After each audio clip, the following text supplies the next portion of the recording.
un trabajo realizado por Mateo Presiga Hidalgo.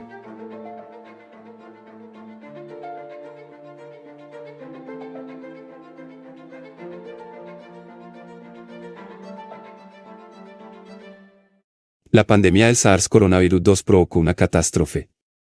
Una hecatombe en prácticamente todos los ámbitos de la vida.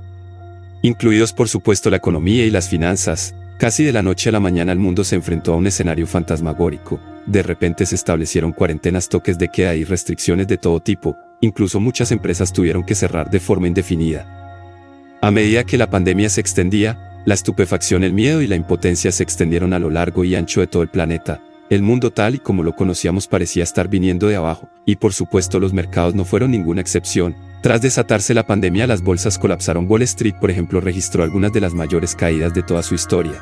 Durante este año trágico, la economía global se contrajo más de un 4%, muchos países desarrollados sufrieron su peor recesión en décadas. El transporte internacional de personas desapareció, más de 114 millones de puestos de trabajo fueron destruidos y tanto la inversión de capital como la inversión extranjera directa se desplomaron. Por momentos dio la sensación de que el mundo se estaba apagando. Sin embargo, hoy las cosas parecen completamente diferentes. Y ahora hacia dónde apunta la economía mundial. Tal y como podemos ver en este gráfico, a partir de ese momento y a pesar de que la pandemia y por tanto sus consecuencias no habían hecho más que empezar, el mercado se dio la vuelta y lo hizo con tanta fuerza que para el mes de agosto ya se encontraba de nuevo en máximos históricos.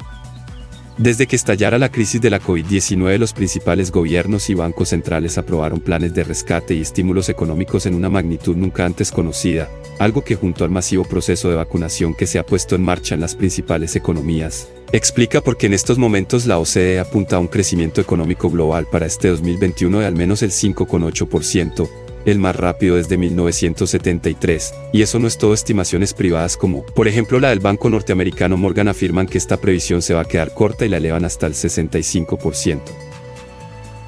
Todo parece ir mejor económicamente, sin embargo, la pandemia ha dejado huella a su paso y a nivel social ha dejado una brecha de desigualdad. El profesor Luciano a continuación hace un énfasis sobre la pospandemia y la globalización. En este artículo nosotros hipotizamos, argumentamos que la globalización no va a regresar a su trayectoria precedente después que termine o que se alivie la crisis del COVID, la pandemia. Las razones son muchas. La primera razón es que esta pandemia ha enfatizado las inigualdades, las desigualdades, inequalities, que existían antes. Primero, adentro de los países, la gente que más ha sufrido es la gente con menos educación, que no tiene medio de transporte privado, que no ha podido digitalizar su trabajo, entonces las personas más vulnerables. De hecho, hay estudios que prueban que también en Estados Unidos las mujeres y las minorías y los más pobres se han quedado sin trabajo y han sufrido más por la pandemia. Segundo, entre países, si nosotros vemos hoy en día, los países desarrollados ya tienen más que el 70% de personas vacunadas, ya han logrado contener la pandemia, ya están hablando de otro tema.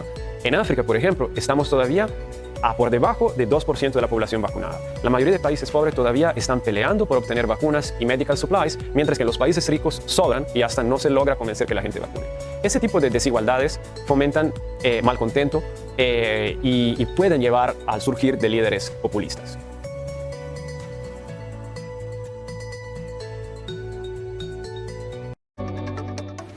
Sin duda, una de las misiones fundamentales de las ciudades pospandemia es crear y acoger comunidad.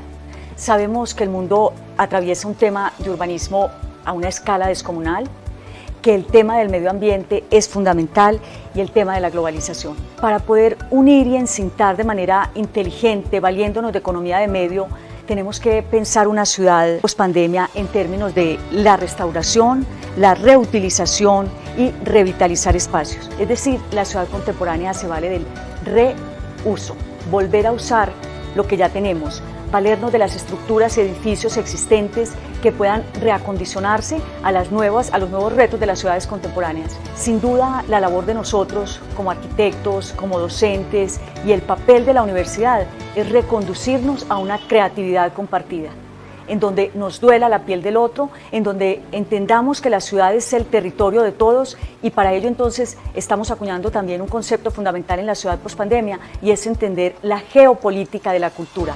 ¿Qué significa eso? Que ya no son las ideologías políticas lo que nos mueve, sino que es la arquitectura, el diseño, los procesos ingenieriles en busca de mejoramiento de las comunidades, trabajando por una humanidad unificada a partir de preservar el futuro y conservar innovando.